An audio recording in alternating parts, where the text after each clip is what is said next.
crossed. It's kind of circling around Tony's head. Oh, Oh, there you go. Hey, We're live. We are live on all Hello, channels. YouTube. So now everyone who's like watching on Facebook and Instagram, so finally we can get started. I see. Look at that. It's like notifications are coming in. So hello. Do you want to get the link so you can blast on Twitter? I'm doing it right now.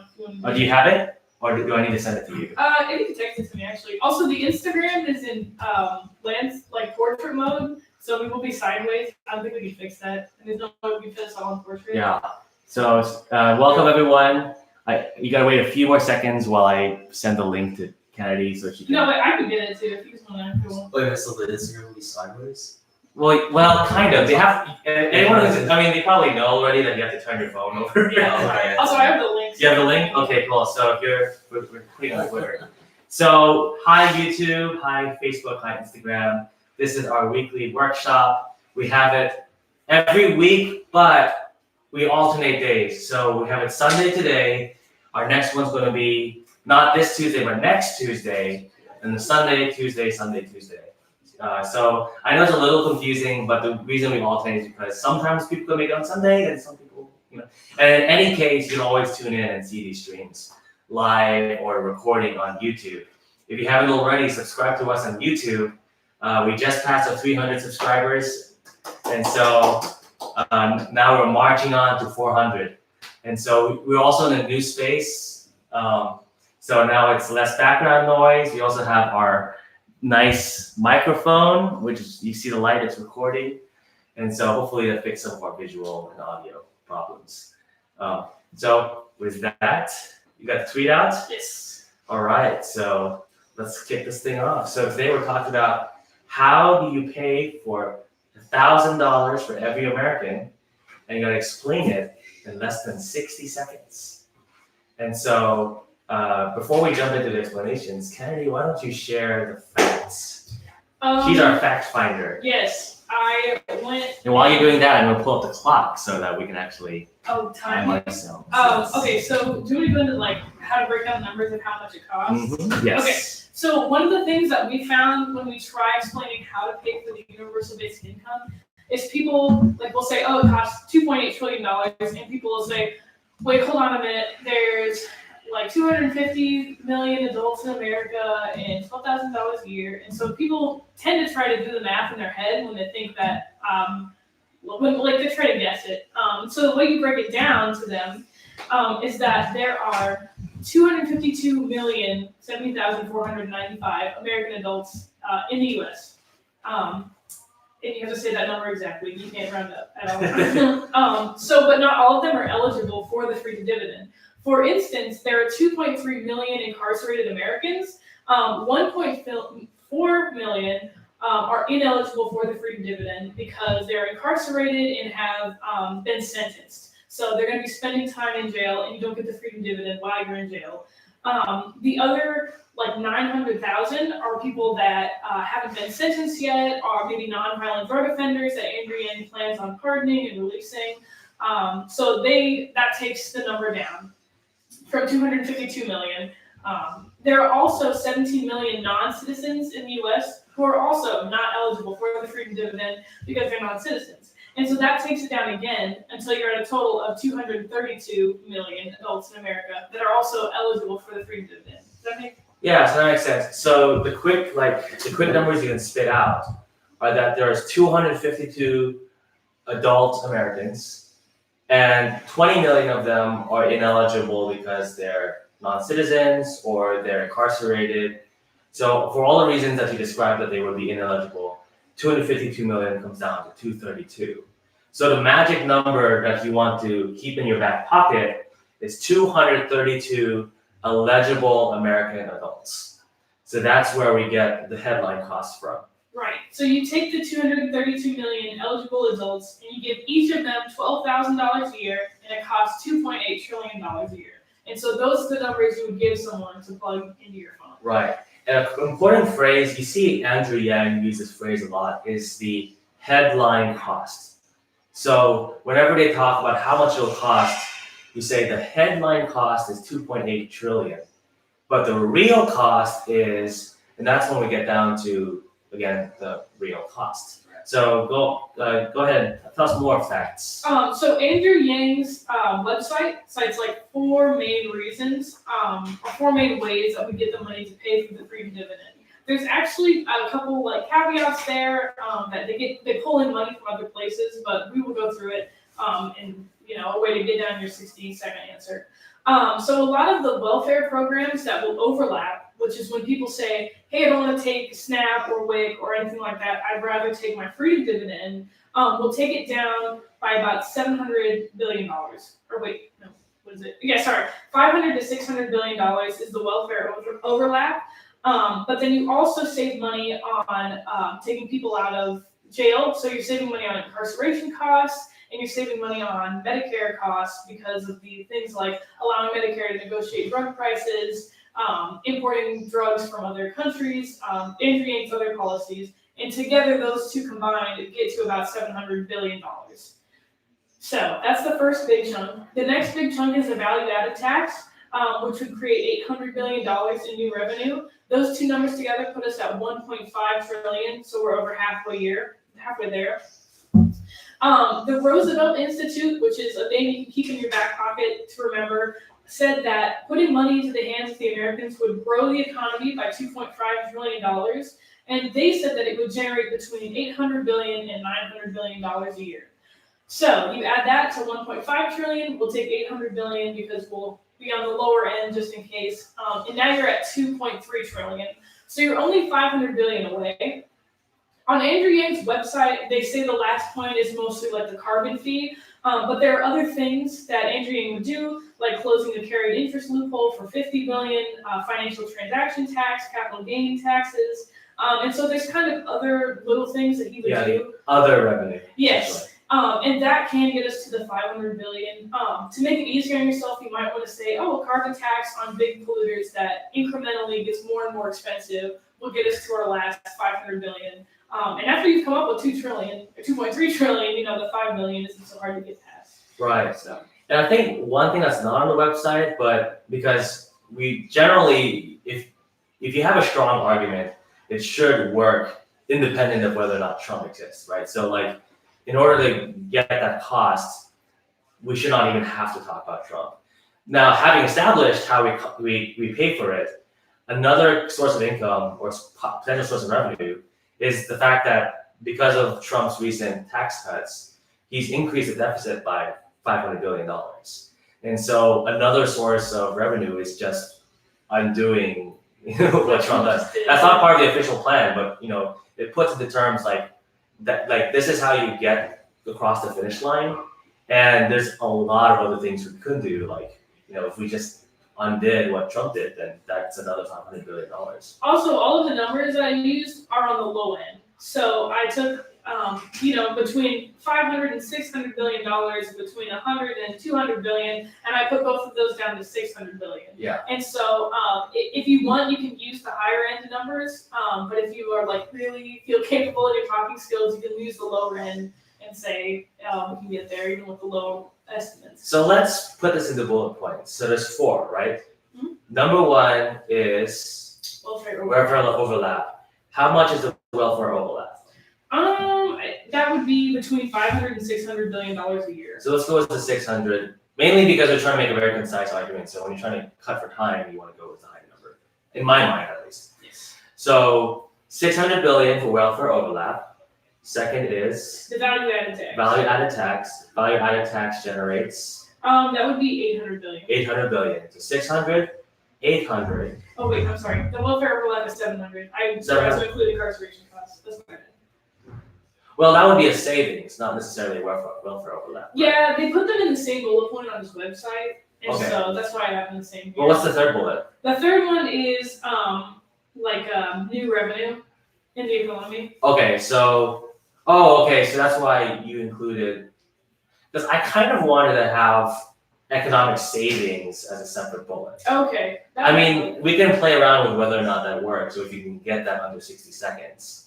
Because in my mind, those are 2 separate things. So I think so too, and that's why it's hard on his website, because it's like welfare overlap, but also savings from incarceration, Medicare, and then it's economic growth. So would it make sense to treat it as a separate bullet point? What do you think, Tony? Well, We can rope you into this. it's a lot of numbers. I mean, really, it's just the people that are gonna really do the number part of it. You know, it's really the people that are really super analytical on it. So I mean, I think the less categories you have it, the better. But it depends on who you're really talking to. So Yeah, that's a good point. let's Well, when we do our practice, when we do our practice. maybe when I get to my part of the practice, I'll do it as a separate category. Then someone else can do it combined category, Yeah. and then we'll just see. Let's see which one works better. Yeah. Yeah. All right. So just be aware that there's 600 billion that's attributed to the welfare overlap, and there's again 100 billion again essentially. So 100 billion associated with economic savings, right? Mhm. Okay. Cool. So we've got at least two basic ones: welfare overlap, VAT, half a point for savings. Then what's the next category? The next category is the economic growth. So Economic growth. yes, All right. So economic growth is 800. 900. 900. Yeah. Okay. So we got 600. Oh, sorry. The first one was welfare overlap. Welfare. So it's 700, 800, and 900. Oh, Just like 7, that. 8, 9. Hey, there you go. Right. So remember, 7, 8, 9. 700, 800, 900. And that 700 is combining the welfare overlap plus savings, right? Yes. So maybe, you know what, let's just go ahead and combine it then. So Because that gives a very easy number to remember. 700, 800, 900. Cool. All right. And then what's next? The last one is just kind of the handful of other policies. So like Okay. carbon tax. So like what miscellaneous category. Miscellaneous new revenue. And then how much is the miscellaneous new revenue? That would be 400. So 894. Yeah. That's easy. 400. 7894. 700 billion, 800 billion, 900 billion, 400 billion. Because it's a fourth That's a number. lot of money. Oh, there you go. So the fourth is 400. So it actually, that's a really good kind of mental Right, toolkit to have. And when people ask, okay, so when we do the math, we start with 2.8 trillion minus 700 billion, it gets you to 2.1, minus 800 billion, which gets you to 1.3, Yeah. and minus 900 billion, which gets you down to 400 billion, minus 400 billion. 400 billion, which is you're there. Yeah. Cool. And that's all without considering stuff like rolling back, Trump's tax plan, which gets you surplus. And then, the whole thing is human-centered capitalism. You break even, and you get to enjoy all of these benefits like higher graduation rates and lower incarceration rates and better health outcomes across the board. So, cool. That's awesome. Do we want to go into our practice round? Yes, I will ask you first. Okay. Oh yeah, okay. Since you- So now we are going to actually do these practice rounds. Let me see if anyone had any questions or comments on the feed.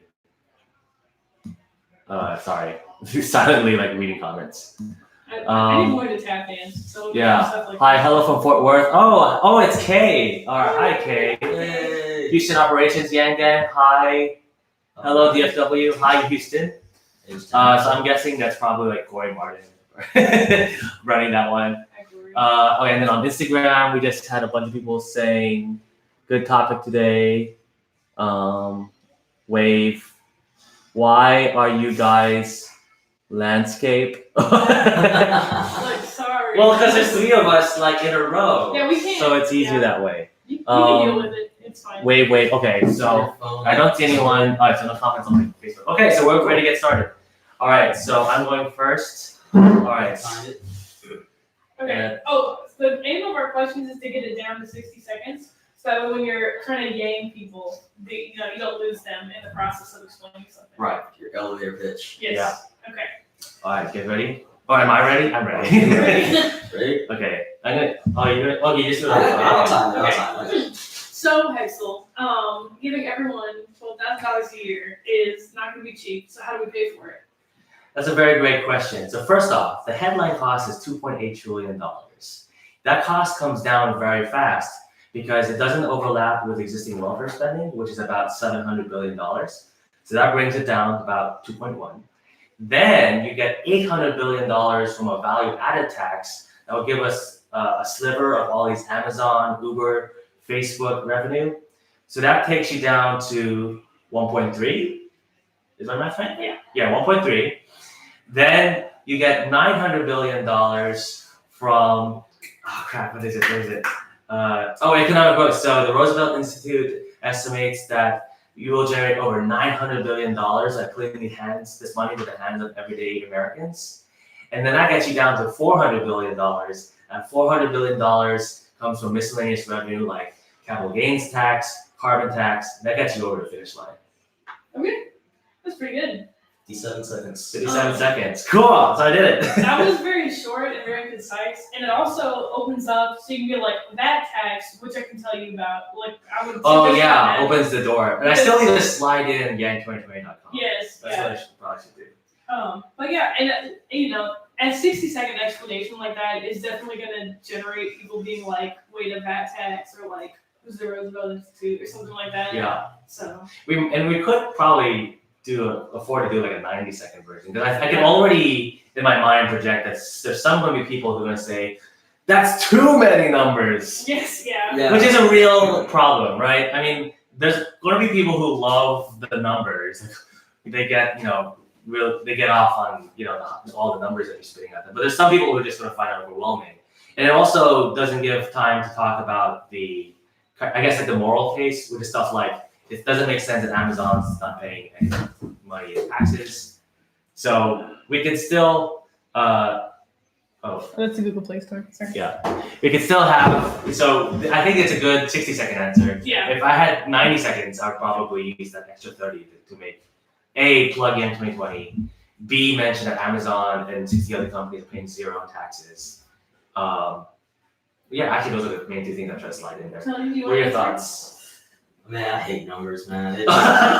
Wait, no, we're the math gang. Yeah, you can't hate numbers. Well, it's not that. It's just, when you start spitting out all those stats, though, like to the average person, basically they're just going to say, come on, that's like a hard math problem you're going to do as a word problem in your head. So, Yeah. But I mean, no, it's not really for the answer that you're going to give to like an average person that's going to answer that question. It's really for the technical people that are still skeptical. That's actually a good point. Yeah. Because I probably, even myself in my own, I do start with the headline cost. But I probably hit like the first 2 points, but I don't go into like economic. Well, I probably focus typically on the value-added tax of 800 billion. So is it 8 or 9? Was 800 billion? 8, yeah. And the economic growth of 900 billion. I typically don't touch the other two. So I typically only touch the first two, actually, Okay. and then the last. But all right, Tony, want to go for it? I focus on implementation, so this is kind of All right. So who wants to ask me? Kenny, you're pretty good at yes, posting questions, I'll ask you. and I'll hit the button. All right, ready? Yes. Oh boy. Wait, are you ready, Tony? I'm gonna try it. Let's do it. Okay. So, Tony, this is gonna be super duper expensive. Tell me, how are we gonna do this? Okay, so when it comes to the underlying costs, though, we take all these Americans, which is like 230 million people, and Cheat. you know what? This is gonna be. All right, well, let me You start. know what? Okay. Let's do it over. You wanna get primed again, or This is a lot of stuff. So let's see. Okay. Yeah. remember 789 7, 8, 9. 7894. 7, 8, 9. But you don't have to say all of them. Take it. Apply your own feedback from earlier. All right. Sorry, Kennedy. Tony, how are we gonna pay for universal basic income? So, when we take all the Americans that we think are going to deserve it, we actually realize that number is a little bit smaller than the actual true number. So we look at 252 million people in the United States, and then we look at how many are incarcerated and how many are ineligible for the freedom dividend. So basically we take subtract that by 2.3, subtract it by 450, and then we take about 400, There's a lot of numbers. So basically what we end up getting is about 12,000 a year, which ends up being like a 2.8 million a year. So the underlying cost of that whole thing is the number for that. Oh, it's 2.8 trillion a year. Okay, that's a lot of people. This is complicated. Do you want to ask me? I get what you're Yeah. saying now about the numbers. It's You know what I'm saying? Like, I'm not gonna tell you. Well, what you could do, I'm not gonna tell you. pick the two most effective ones, and just keep the numbers in your back pocket. But it doesn't have to be part of your 60 seconds. I'm gonna ask you this. But I do think it helps to have those numbers in your back pocket because you don't want to get, at least in my mind, you don't want to get caught off guard. Like, how many eligible adults are there? Right. Let me think about that. That would kind of suck. Yeah. And it would also be like, how much money are you going to generate from a value-added tax? And then not knowing would be pretty sucky too. So you don't have to incorporate all the numbers. Having them in your back pocket, and also just establishing a baseline helps. All right, so Kennedy, you want to go for it? Yes, I will All try. right, show us how it's done. No, wait, no. You have to start when she Give me starts the talking. full 60 seconds. You're gonna take 60 seconds to ask the question. All right. So Kennedy, $12,000 for every American. That's a lot of people. Yes. So how are we going to pay for that, and how are we getting that number? Okay. Right. So there is actually probably a better breakdown of this for you visually if you go to yang2020.com. But I will tell you that the headline cost for all of it is $2.8 trillion a year. And that includes like Americans that are ineligible, which takes the number down. So the first thing that we would pay for with is welfare overlap. So people that are getting SNAP or WIC, like food stamps mostly, if they picked the freedom dividend, that money would, instead of going to those programs, go into the UBI. And we could see $700 billion from that. Then we would have a value-added tax at half the European level, which can generate up to $800 billion in new revenue, which together is $1.5 trillion. And so we're already way over halfway there. The projected economic growth would, by giving money to the hands of the people, would also allow us another $900 billion a year. And finally, the last stretch would be things that Andrew Yang does, like a carbon tax, and closing like financial transaction loopholes. So that would be a very easy way to get to the 2.8 trillion. What was it, 2 seconds over? Yeah, Failure, totally. But that was good actually, because you did what we always preach on this show or this workshop is always plug yang2020.com in your answers. Because if you get cut off, if you stumble over your answer, there's a lot of things that you can't control for when you're talking to people. So if you start with plugging yang2020.com and tell them that they can get the full answer there, no matter what happens next, if you get interrupted or whatever, they got how they can learn more. And also, what people only remember, like the first and last things you say to them. And so if they remember nothing, sorry, I didn't slap you. If they remember like nothing of what you said, they at least heard you say Yang 2020. Yes, that's a good point. Yang 2020. All right, I'll take another stab at this after all this feedback. Yeah. So, are you ready? Who wants to ask me? Tony, you want to go first? All right. So Hetzel, Yes. $12,000 a month to every American a year is a lot of money. How much is the true cost, and how are we going to pay for that? I'm glad you asked. So first thing I want to say is if you go to yang2020.com, you can find a long list of frequently asked questions about basic income, including how do we pay for it. So that's the first thing I recommend. The second thing is the headline cost is about $2.8 trillion. That might seem like a lot, but the real cost comes down very fast. And there's a lot of very easy ways to pay for it. The two that I usually pay attention to is that first of all, if we apply a value-added tax and join the rest of the country, rest of the world, that'll give us $800 billion in revenue and give us a slice of every Amazon mile, every Uber purchase. When you combine that with the $700 million that we currently spend on welfare that wouldn't overlap with the freedom dividend, the cost comes down another $700 billion. And we combine all of these new revenues, including the revenue listed on the website, it becomes very easy to pay for. That was under 60 seconds. Cool. Wow. So in that one, I really only touched on two. I plugged the website. And I still listed the numbers, but it touches into something that I talk about a lot, which is that most people don't actually care about the breakdown. Yeah. What they care about is that you know the numbers and that there's some math behind it, because like most people don't have like, if you're just at a coffee bar or something. They just want to know that it can be paid for.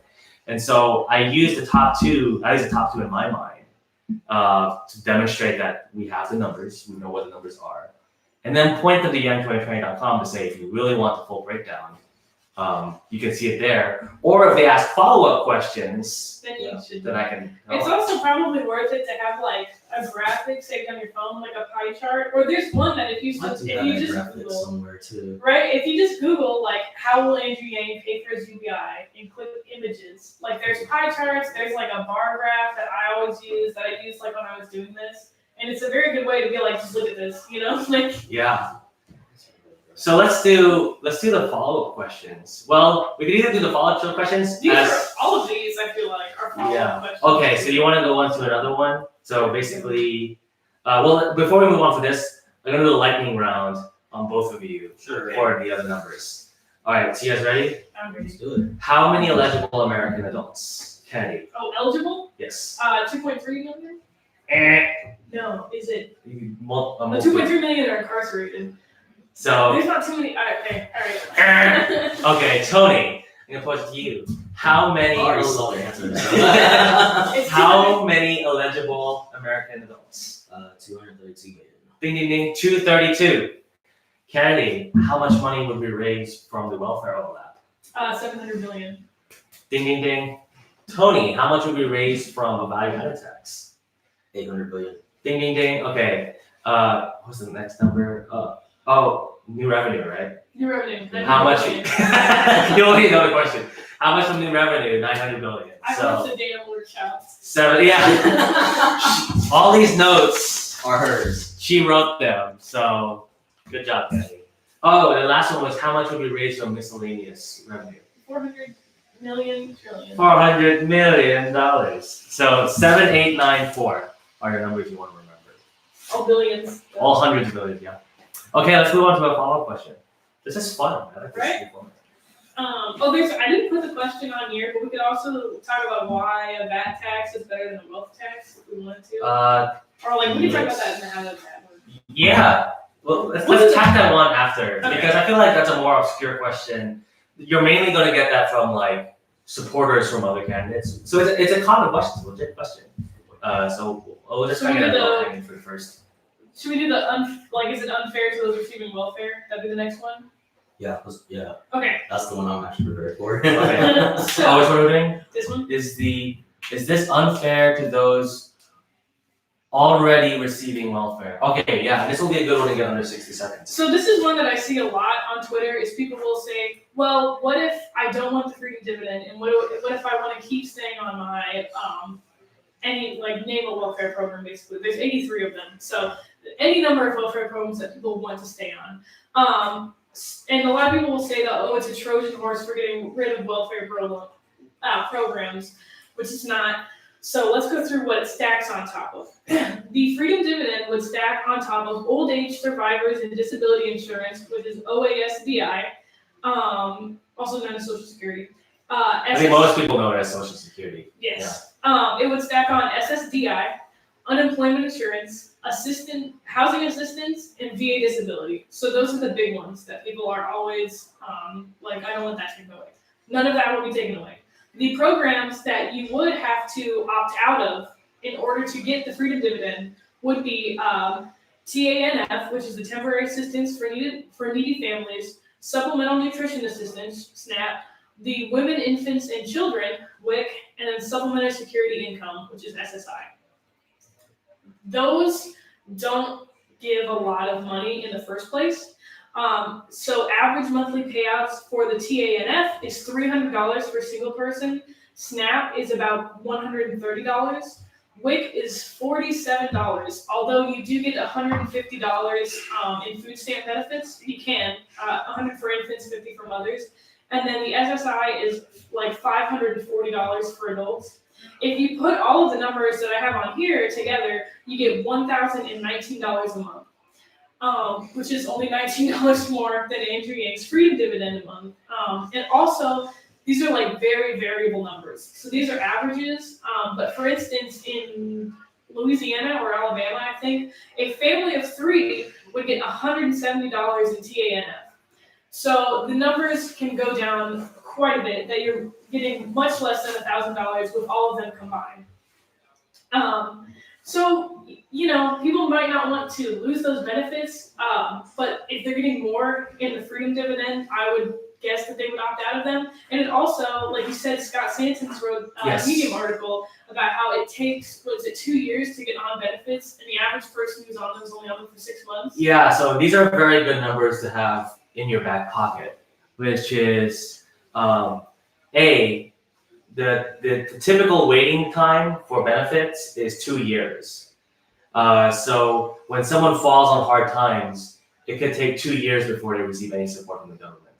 The second thing is the typical duration of those benefits is about 6 months. So unlike the freedom dividend, which is permanent, your benefits often are limited in time, and they're limited in time for a variety of reasons. Maybe because it's temporary from the get-go, or you don't report in on time, or something happens that you're not able to continually maintain the requirements of that benefits program. It also puts in place a welfare trap. So a lot of these programs, you will immediately stop getting benefits if you find a job or if you start making too much. So if you are trying to bring yourself out of poverty and you succeed, you actually lose these benefits and can put yourself right back in the hole, which causes a lot of people to not job search or even want to get a job in the first place. Right. So there's actually items you have to look at too. There's a lot of items you can't get while you're getting government assistance. So mainly applies to food. So if you look at all the food that you can get, they list about this is exactly from the eligibility site from Texas. So you can get things from bread, cereal, all the way up to baked goods. But when you look at the non-eligible items, of course you have your, the essentials that you can't get alcohol, tobacco. But then it goes down to things like paper products. So if you have a pet, it doesn't cover that. Medicine, household cleaning supplies, grooming products. So really, it's that's why when you're looking at the benefits that are being taken away, are those really true benefits when you're only limited to food? Yeah, and I think on the top of that list is things you can't pay for is alcohol. So we get that question a lot, when we use this money to spend on alcohol or something like that. And my typical answer is, I'm not homeless. I don't need this, but I still buy alcohol, right? But I'm not getting any type of free money. But there's a lot of people who spend their money on alcohol already, and so it's not like it's exclusively to this group of people. If they're consuming alcohol already, it's not going to change that. Nothing was going to change that. And if they don't, they don't. So it's because the philosophy isn't that it's a handout, it's their money, right? It's what they're entitled to as American citizens. And just as it shouldn't be any concern of my employer how I spend my money, even though it comes from him, it's my money. Same with these, recipients of the Freedom Dividend. And then the final number, I don't know if you have, is there more you wanted to share on the topic? No, did you mention the 13 million Americans? No, not in this one. 13 million Americans are completely disconnected from any form of social safety net. So this idea that people would have to choose between one or the other only applies to a minority of people. There's a lot of people who live below the poverty line but receive nothing from the government, either because of all this bureaucratic hurdles, but also because they're homeless. So this is something I've discovered talking to a lot of homeless people in our Yang Gang activities, is that there's a lot of homeless people who still have that self-dignity of their personal philosophy does not, jive with a government handout. So there's a lot of people who are on the street that simply don't go after those benefits as a matter of principle. And you could agree with that or not. Some people might say, oh, well, there's nothing wrong with receiving welfare benefits. I don't think there's anything wrong with receiving benefits, but there are people who have that sense of dignity that their personal philosophy doesn't, is not compatible. So that's, that is also another reality for a lot of people. And so, and I've talked to homeless people ask, well, if you wouldn't do the benefits because of those reasons that you explained, how would you feel about a freedom dividend, knowing that you get it no matter what, and people like me would still get it no matter what? And they'll say, oh yeah, I don't have any, personal qualms with that. So if I knew everyone was getting it, I would totally go for it. So 13 million is the number to remember. And when people talk about hurting the poorest of the poor, you got to keep those 13 million Americans in mind. And when you're looking at the just the SNAP benefits alone, so basically like when it goes over the $1,000 mark is when there's 7 people in the household, you get about 1022. What that means is if there is one adult out of the 7, there's only one adult and the rest are kids under 18, that is when the freedom dividend doesn't benefit as much. So basically, like you have 2 people in the household, that's $2,000 from the freedom dividend. So, but yeah, I mean that's pretty much if we look at like how many families do you see where there's like, one family member and like 6 kids or more.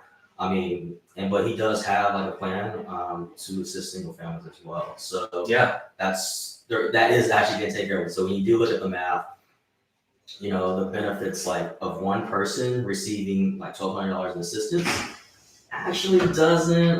We don't really see that. You don't see like one unless they're like in like receiving major medical care, right? Or something along those lines. So in the edge cases where their benefits truly outweigh the value of the freedom dividend, And it truly is like a single parent with 7 kids and like 3 are infants. yeah, or some other edge case, yeah. Yes. So, and I don't want to downplay edge cases because obviously No. an edge case for us would be a whole life for someone else, right? But in those special scenarios where their benefits do indeed outweigh a freedom dividend, they can just choose to maintain those benefits, right? And if something were to change in their circumstances where they're at risk of losing those benefits, then the freedom dividend is there unconditionally. So that's another beautiful aspect of the dividend is because it's opt-in, if there's another program that benefits you more, just stay on that program. And just remember too, the government assistance is basically for food. There's products that you can't get. You can't use that money to pay rent or buy hygiene products. And when we encounter the homeless people in the street, they don't want food, they want hygiene products. Yeah, you can look this up, but I know it's anecdotal. I don't know if there's any statistics on it, but it's a very common thing that we talk about in the homeless community is that people sell their food stamps because a lot of times what they need is not necessarily food. Like we would talk about this, how there's a lot of ways to get food, right? There's food banks. You can go to like a Papa John's or something, and if you help take out the trash or something, like they'll give you their surplus for the day. So there's ways to get food. Or I'm not saying it's easy, but yeah, it's definitely easy to get food compared to something like clothes or hygiene products or whatever they need. So it's not like these welfare programs are perfect, and this idea that we would restrict what you can and cannot buy. The idea that this helps everybody is. You can't pay for a flat tire with food stamps. It's like the easiest way to say that is like there's essentials to your life. I like that example. That probably puts it very concisely. You can't fix a flat tire with food stamps because that just encompasses case in point. All right, so let's turn this into a question workshop. Who wants to go first? I think I will ask you a question and I'll ask Tony because I know Tony is preparing. Okay. So I will ask you first, Texel. Great, let's go for it. Is the freedom dividend a Trojan horse for getting rid of welfare? Oh wait, actually, hold on. I gotta time you. Oh, Sorry. okay. Okay. Is the freedom dividend a Trojan horse for getting rid of welfare? Absolutely not. So if you go to yang2020.com, it's very clear that this is opt-in. And the reason that's important is because if you are receiving benefits that truly helped you out more than a freedom dividend would, then you are absolutely allowed to keep those. But the truth of the matter is that many people are currently not being helped out by the system as it exists today. There are 13 million Americans who receive absolutely no benefits from the government. And those who do take 2 years on the wait list before they start receiving anything, and are often only receiving benefits for an average of 6 months. The freedom dividend is permanent, it's stable, no matter what happens to your circumstances. And the majority of Americans, even if they're receiving some benefits, would greatly benefit more by having $1,000 a month unconditionally. So it's not a Trojan horse. It will actually lift millions of Americans out of poverty. All right, that was at 59 seconds. Oof. I think I can do it in 30. Oh, okay. I'd love to see Do that. you want me to ask you the same question, or like this one, or? Ask me the same one. Tell me, is the freedom dividend a Trojan horse for getting rid of welfare? Absolutely not. The thing about it is the freedom dividend is what they call it. It's an opt-in program. And the difference between a freedom dividend and government programs is that there is a limit as to what you can pick up on a government program. But when it comes to the freedom dividend, that's why they call it the freedom dividend. You're free to choose anything that you need for your own survival. Wow, Ooh, you did 26 seconds. All right. Did you plug Yang 2020? Yang 2020. No. That would have been 25 Gotcha. seconds. That would have been 25 Yeah. seconds right there. All right, Kennedy, are you ready? Yes, I'm ready. Kennedy, you want to? Yeah, I got it. You can't tie yourself. I can show myself. Don't worry. Okay, Kennedy, is the freedom dividend just a Trojan horse to destroy the welfare state? No. So the freedom dividend is not a Trojan horse to destroy the welfare state. But if you go onto yang2020.com, there will be a lot more answers to your questions. I will do my best. First of all, the freedom dividend doesn't get rid of all of the social programs. It actually stacks on things like Social Security and unemployment insurance and SSDI. The only things that it would not stack on top of are TANF, SNAP, WIC, or SSI, which all on average equal to about $1,000 a month, or most of the time less. And the freedom dividend is totally opt-in, so if you are getting more, then you can still get those programs instead of the freedom dividend. But it would also help lift out the 13 million Americans that are not on any type of government assistance that are below the poverty line. And so not only is it not a Trojan horse, but it's actually a way to directly lift millions of Americans out of poverty that aren't getting any help otherwise. Cool. Under 55 seconds. Yeah. There you go. All right. I have 2 compliments and then 1 kind of concern with your answer. So first, you got Yang 2020 in. Good job. Why were we looking at Tony when he said this? Hey. The second thing is you did another thing that neither of us did, which was point out that it stacks on top of Social Security and I keep forgetting certain forms of disability. Because I think that goes a long way to kind of demonstrating what we're talking about, is that it stacks with the biggest benefits program, which is Social Security. And I think there's a nuance to what form of disability. I don't know if you have that detailed. Yeah, so it's like OASDI, and anyone who's receiving these programs will know what you're talking about, and that's kind of the hardest part about it, is if you say OASDI, someone who's receiving that will be like, oh, I know what that is, and someone who isn't is like, what is that? But so it's kind of hard, but does stack on that VA disability and SSDI. So like again, like there's all these acronyms. Well, I will outsource this level of discussion. Like, look up Scott Santon's Universal Basic Income is the most progressive policy on Medium. So he has a big article where he breaks it down, probably better than we can in a short session. But to be fair though, it's like how many people are you going to meet that are on SSDI that you're explaining to? Yeah. Other than people like, unless you're visiting like a lot of retirees or nursing homes, that's not something that they're gonna really somewhat Pay attention to. pay attention to. So. Yeah. So two of the things you mentioned, Yang 2020, pointing out the stacking with Social Security. The one thing I would be it's really more like almost nitpicking. The one thing I would be careful about is that you said it will keep and then this that. Because the implication there is that it will keep this, but then there's things it doesn't keep.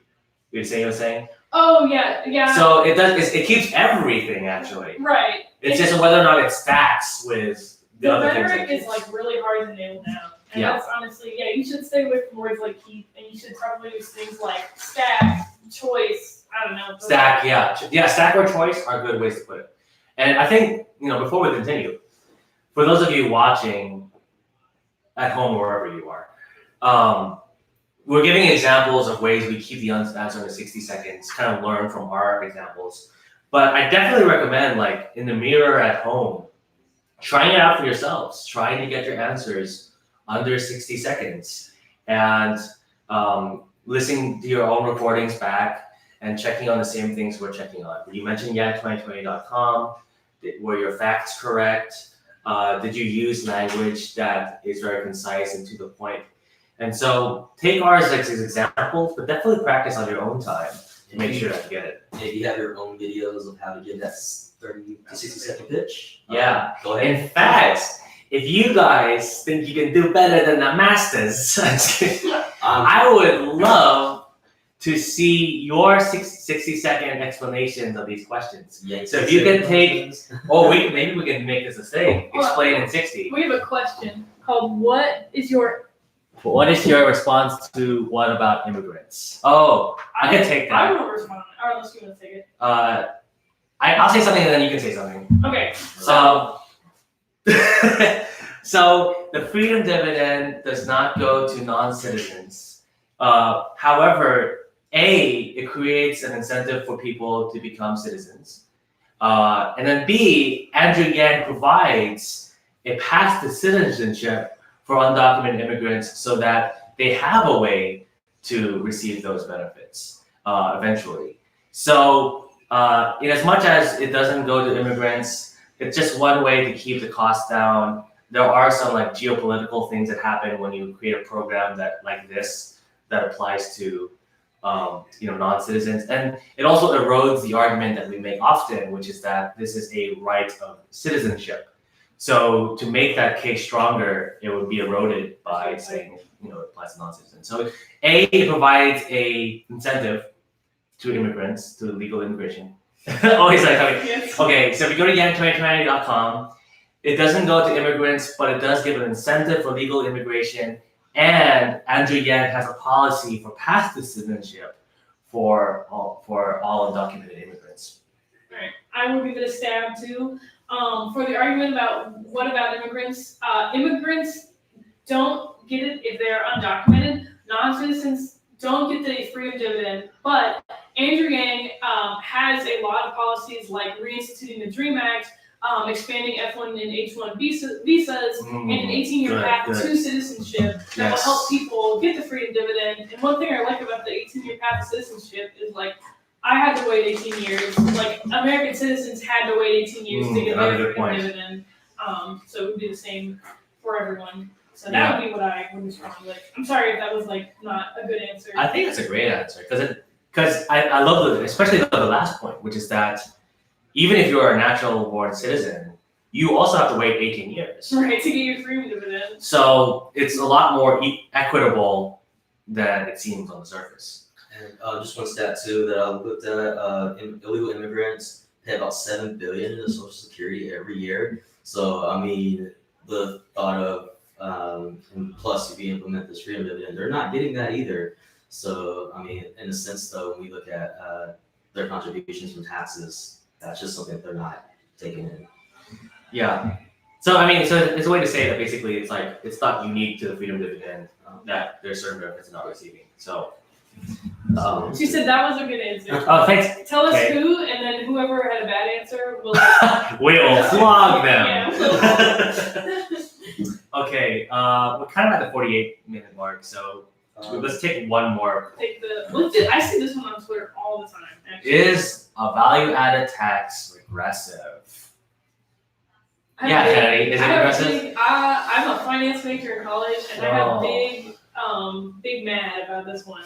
Bigly mad. I'm very bigly angry. So, if we lived in a vacuum, yes. What's he say?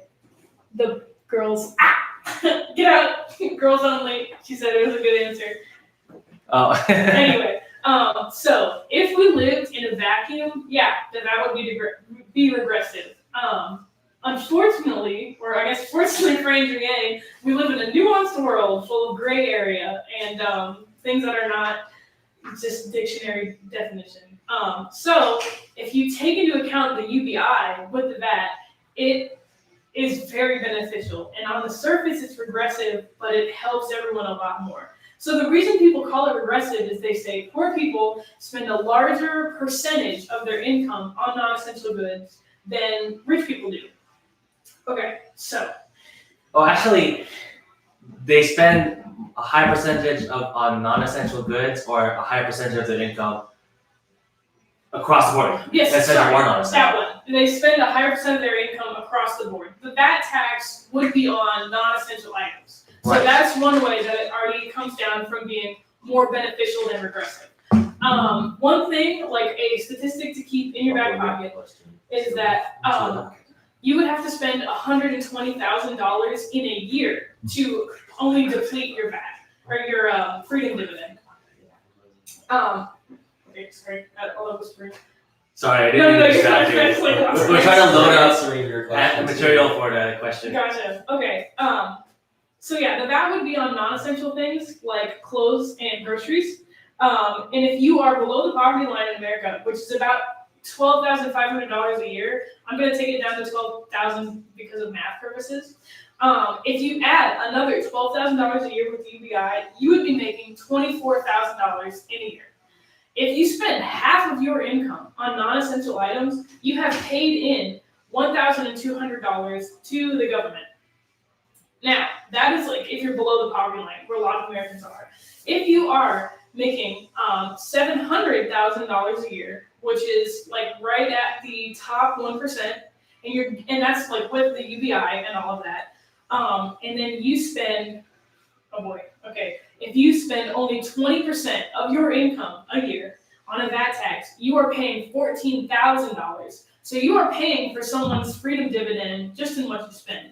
And so that's why it's not regressive, is because percentage-wise, it looks very regressive, but when you look at the amounts, rich people are paying much more money into the system than poor people are. Both Because- absolutely and relatively. Yeah, well, relatively, not relative to their income. Okay. That's why you can't look at the percentages, because if a poor person is paying half of their income into non-essential items, then they're paying relatively more than a rich person paying 20% of their income. But that 20% of their income is so much more money amount than the half of the poor person's income. Gotcha. Does it make sense? Does anyone want to slap me across the face? No, that's So, here's a good thing to always look at. You ever watch those shows where you're seeing like a rapper spending a lot of money on like jewelry or something? Think about it like that though. That person spending it, to them, they're gonna pay that extra. If you add an extra 10% to that cost, they're gonna pay for that. And if you look at how much like rich people are buying like those extravagant items, a 10% they hit isn't really gonna be upsetting to them. What they want to be taxed on is their spending. They don't want to be taxed on their earnings. And sorry, I'll do this one really quick. And also, this is why the VAT is better than the wealth tax, because the VAT taxes like for products, whereas the wealth tax, where it has been added in other countries, is taxed on income. It's taxed on how much what am I trying to say? When you have like collateral, so like cars and property and things like that. Or Which, yeah, if and you- also non-tangible assets. Yes, and if you've recently filled out a FAFSA or something for a college kid, you would see that all of those, they ask like how much is your mortgage, how much is your car worth, and things like that. And rich people will just do away with that. They will put their money in foreign bank accounts. They will not have as many cars. And 73% of the wealth of Americans in the top 1/10% is in equity in private and public businesses. And it's Yeah. very hard to value and illiquid things that are like stocks. And so that's why the wealth tax wouldn't work, and why it would actually generate less revenue than a VAT tax. Yeah. A good case in point that I think about is, and not many people know this, Jeff Bezos is typically what people typically think about in terms of who the wealth tax would hit the most.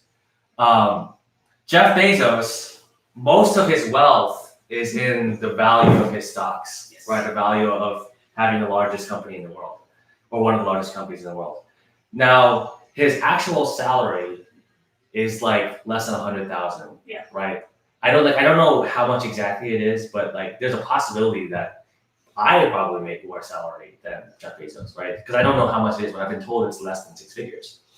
So if you imagine a guy who has an army of accountants, who actual salary is pretty nominal compared to his status.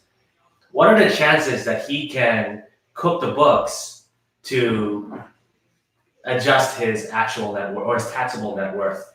And so it's the reason why that every country that's gotten rid of it, including France most recently, they always cite that it produced less income than they projected. Also, sorry, the person who's commenting is right. It is assets. My brain farted. Oh. I couldn't think of the word. But yeah, whatever assets, I mean, rich people will just liquidate their assets and put it into stocks and equity and things like that. Right. And So also, the VAT tax isn't the only regressive tax. Property taxes and sales taxes are also regressive. Right. And so if you're really against that, you need to be railing against those too. Oh, we lost Instagram because it just started. Oh, because probably an hour. Okay, so let's. I want to touch on the rent real quick because we're running out of time. But you mind if I pull your phone? Go for it. So the most on YouTube, someone asked about rent. I'll let the camera focus in a second here. If you go on the Yang 2020 official social media, you'll find this breakdown. It's a super great, super concise answer. I'll just let you go find that or read it. Find one on Facebook. The camera just find this graphic on social media.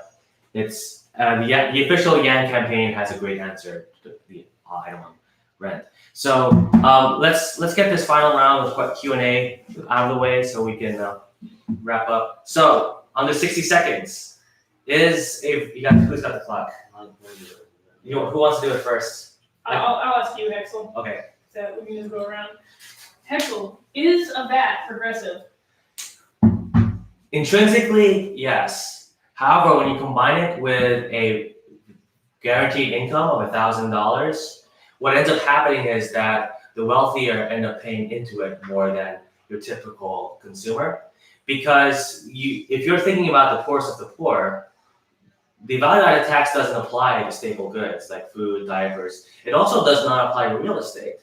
So when you look at what the poor middle class actually spend on, those things aren't going to be taxed. And when you do the math, what you find is that the bottom 90% of consumers will see their buying power increase under a value-added tax plus $1,000 a month. So it's not regressive because the poor middle class will benefit from it greater than the people at the very top. That's pretty good. And go to yang2020.com. Almost forgot that. It was 52 seconds, right? That's pretty good. Okay. All right, Tony, you ready? Let's do it. Tony, but a VAT tax is progressive. Why would Andrew Yang want to implement that? That's a really good question. So, first of all, whenever we're looking at the VAT itself, go to yang2020.com and they'll explain that a little bit better. But no, the thing is, when it comes to the VAT, you really have to look at purchasing power. And really, like people with lower income, they're going to spend about that $1,000 a month, and then it gives them a cushion from there. But if you look at somebody like the higher up and the wealthier people, whenever they're spending it, they're going to spend over that VAT, over the freedom dividend amount. So when it comes to it being aggressive, though, if they weren't getting the $1,000, then no, it's not regressive because they're getting something to me. How about that? That's pretty good. How about them apples? Okay. Kenny, you ready? Oh, Let's yes. reset the clock. I know the people commenting, but we're trying to get to the Yes, final. we'll answer the Sorry, guys, commenting at the end. We're trying to get to the closer. All right. But Kennedy, is the VAT regressive? So if we live in a vacuum, yes, the VAT would be regressive. However, if you couple it with the universal basic income, then it actually becomes a lot more beneficial to poor people than rich people. Percentage-wise, it looks like it would be regressive. However, if you actually take a look at the amount of money that rich people would be spending on non-essential items into the VAT compared to how much poor people would be spending, the rich people would actually be spending a lot more. And it's also very hard to tax things with a wealth tax because of rich people hiding their assets, putting money in foreign banks, and lots of other things that we have seen a VAT tax take care of rather than a wealth tax in a dozen European countries, over a dozen actually. And so that's why it would be much more beneficial and not regressive actually. And if you want more information, you should go to yang2020.com or look Scott Sampson. I think he has some stuff on it. Ooh, but it's not Great answer. Yes. That's a good plug. I do have one critique. I have 3 seconds. I love that answer. It touches on a great. I think every single stat really was good. I think the one thing I'd be careful of is something I've talked about in other workshops is be careful about selling two things at once. Because I think you were answering two questions at once, Yeah. which was, is VAT aggressive, and also why is it better than a wealth tax? So I think your answer, half of the answer dealing with a wealth tax would be good if people ask about the wealth tax. Definitely pull that out of your back pocket. But focusing on the facts about value-added tax and combining it with basic income. I think the one stat I would throw in there that I didn't even get to was That a dozen European countries have. 97% of the world has a value-added tax. That's advanced economies, unadvanced economies. It's really only the United States and a handful of Middle Eastern countries Yeah. that don't have a value-added tax. UK has it, France has it, all of Europe, the Philippines has it, Asia has it. So it's like, if it's regressive, clearly it's not regressive enough that any other progressive country stop using it. Like you can't name a single progressive country without a value-added tax. Hey, Hex, let's do one more softball question. One more softball question? Okay, sure. So, Hexel, everyone always says that this is socialism. I know, this is the one that makes you cringe. So, I don't is think this this is easy not question. socialism.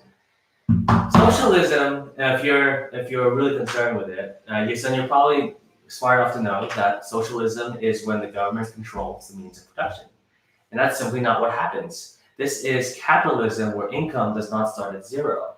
And so by giving people money to participate in the market, that'll create millions of new businesses. It'll increase GDP by $2 trillion over a 5-year period.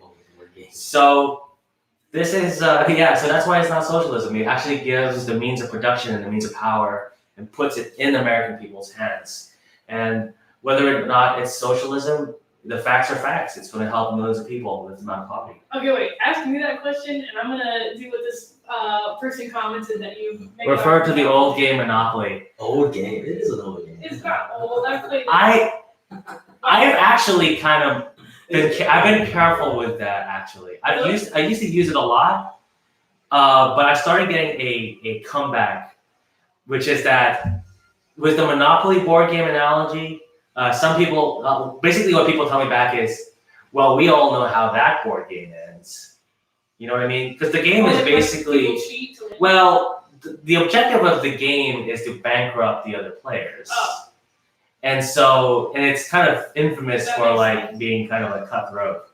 So I love the analogies. In terms of talking about whether or not it's capitalism or socialism, I think it's a good answer. It's one of those things that after using it for a while, particularly if you're talking to a very progressive crowd, I've gotten a response back where it's like, well, Monopoly ends with people like yelling at each other and like people getting like cut out in a very vicious way. So in terms of whether or not socialism is a good answer, but I would be careful what way you use it. Okay. So. Wait, I don't have a. Do you want me to ask you? Yeah, go ahead. Tony, this is socialism. Right? Well, it's not socialism. It's capitalism where income doesn't start at zero. If you want to know more about it, go to yang2020.com. But no, when it comes to this particular program, giving $1,000 a month to every American, you have to think about it like this being more of a pro-small. You can look at it as being a more pro-small business. Let's see, positive.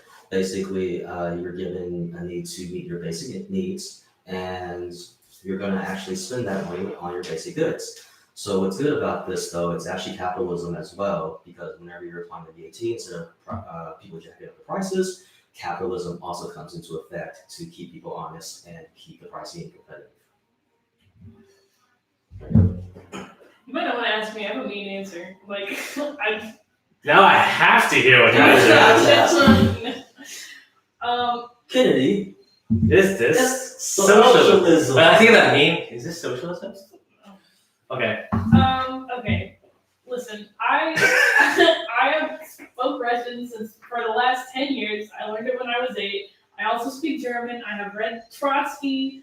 And Marx, in their languages, you do not know what this word means. And people use it all the time. They don't know what it means. It is not socialism. I'm begging you to pick up a book. You're taking it more. Okay. Yes, this is a more aggressive route because I've had to deal with this for a long time. No, this would socialism or communism would be the government saying we're taking over Amazon and Google, and we're going to use their means of production, and like we're going to keep it, and you can work for us if you want money. This is capitalism, where everyone has $12,000 a month and are not forced to be homeless or go through Snack and Wake if they are not working for any reason. Sorry, I get so mad when I hear the word socialism. I can't even think straight. I want to flip the script a little bit on this question. Do the answer, but is this socialism? But from the angle of the other person is a socialist and actually likes socialism. Okay. You don't know what socialism is. I read a book. No. This is a real thing, right? So Especially because this is kind of like where the state of politics is that there are a lot of people who like the idea of socialism primarily because they know that modern capitalism is not working for a lot of people, and in fact, it's very crushing for a lot of people. So for those of people who they don't like the idea of capitalism, when they ask, is this socialism? What do you tell them? And so when you're taking from that angle, you wouldn't want to smash it really hard, right? You want to ask me that question so you can see how I would answer? I will try mine first, if that's okay. Okay. So I am a part of, let's say, in this role play, I'm part of our revolution. I'm a Bernie bro. So when I ask, is this socialism? If you were to tell me that socialism is evil or hint at it, then I'd probably be turned off. So, Kennedy, with that context, is this socialism? Okay. So this is not okay. I understand the attitude for socialism because it comes from watching capitalism crush millions of Americans and watching people lose their jobs, lose their housing, and lose benefits all because of things that are out of their control, like simply what class they're born or if they can or can't work. But Andrew Yang is running to be the president of America. And it really, in 2019, there's not a good way to put socialist principles into place and run on them and be the president for all of America. Right. And Andrew Yang is a very uniting factor, and that the UBI has the spirit of capitalism has really put a lot of people under the boot. Like 99% of Americans are under the boot of capitalism and they need some help. UBI is the way to do that, to help people without forcing socialism down the throats of people who, hear the word and they cringe.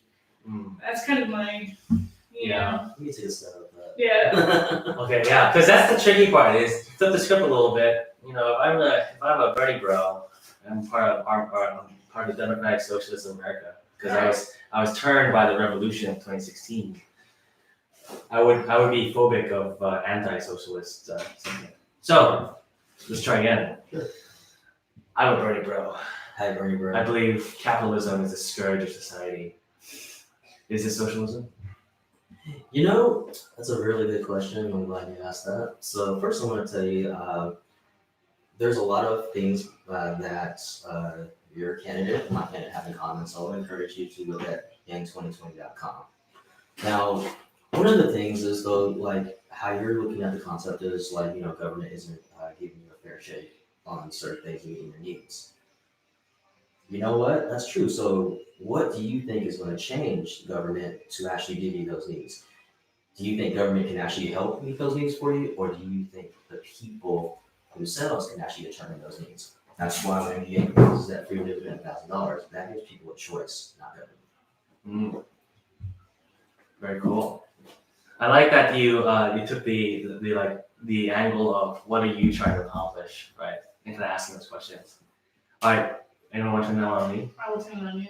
Okay. I'm the Sovietskaya Suka. I need you to tell me why, or if Andrew Yang's UBI is socialist. So before I jump into this answer, I think one thing that we got to acknowledge is that we have to move past this capitalist socialist dichotomy. Because if you want to live in a equitable, verdant society, you need elements of both, right? And we wouldn't have a police station or a fire station if we didn't have them controlled by the government. So, and I think that one of the big things you have to recognize is that capitalism isn't working for the majority, for a lot of Americans. A good place to look at that is drug prices, run them up. So this isn't socialism, it is, but it's not pure capitalism either. This is capitalism where income doesn't start at zero, where everybody has an opportunity to be part of the market, and it puts the power in people's hands. And a big tenet beyond the basic income is this concept of human-centered capitalism that puts people before dollars. If you go to yang2020.com, you can read more, but this accomplishes the values that I would believe any socialist wants to see happen. Alright, very much nicer than my answers. I try to be a nice guy. Just so you know, we do encounter many people, and we actually do exchange ideas. The thing about the Yang Gang is though we are open to listening to people, so it's not like we're canceling people out. Just remember that. I mean, part of the Yang Gang is like we make our own rules in a sense. Like we don't really owe allegiance to one side or the other. Yeah, and then our answers also have to be humanity first. Exactly. So everybody has their own reasons to kind of coming up with their own opinion, and we gotta kind of respect that. So cool. All right. Well, we've covered a lot of ground today. This is definitely our longer session, but it was really fun, and Probably necessary. we'll probably chop this one up. Like we'll make little clips out of it because I think the individual answers are really good. But this has been our session. Thank you, Kenny. Thank you, Tony. Thank you, me. That's kidding. And we'll be back here not this Tuesday, but next Tuesday, 7 o'clock, same time, same place, same channel. Please subscribe, share with your friends. We'll work on cutting this up into smaller bits so you can review it.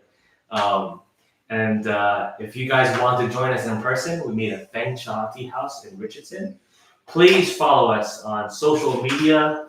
We are DFW for Yang on Facebook, Instagram, Twitter.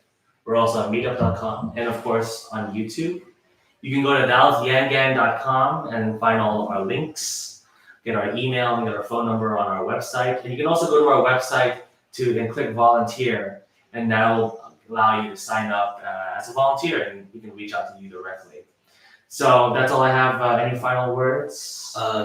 So for those in Collin County, there is a Collin County Yang Gang. We do meet up. We're going to meet up. The next meeting will be November 7th at Fifth Street Pizza in Allen, Texas. Oh, happy birthday. So for that particular one, we are going to talk about Yang's opiate policy. So if you are in the Collin County area, feel free to drop by. I will be posting that event hopefully tonight. But we do have a Collin County Yang Gang, so if you want to plug that. UTD comments for Yang, Monday, 7 p.m. Starbucks in the Student Union. What's that? Wish. Okay, you guys can't do it. That's like a UTD. I can do it. Speaking of I'm a resident. I paid my student. Yeah. So Dallas meetup Saturday morning, 10 a.m. I will not be there. I will be in Iowa. Look for me. She'll be in Iowa. Yes. Probably She's going to Yangapalooza, which is November 1st. I will be in all red. But anyway, Dallas Saturday morning, UTD Monday night, Collin County, November 7th. November 7th. Text banking Wednesday at 10 a.m. Text banking Wednesday afternoon. Fort Worth is also Saturday morning, but in Fort Worth, I don't remember the exact location. Denton is also Monday night, 7 o'clock, Jupiter Coffee House. You can find all these events at our website, DallasYangGang.com/events, and also on our social media.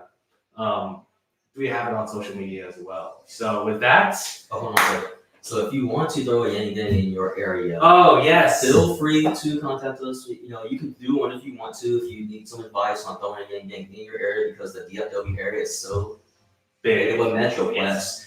Feel free to ask us. We'll give you some pointers. If you go to our Texas for Yang resources link, we even have a PowerPoint on the freedom dividend itself. So if you're like in where we don't have like Addison, Decatur, any of those places that are far away from Dallas, you want to throw your own Yang Gang, like, feel free to do it. If you need advice, ask us. I mean, if I could cough a few in there, cough, cough, Waxahachie, cough, cough, maybe a mid-cities, DFW Yang Gang would be nice.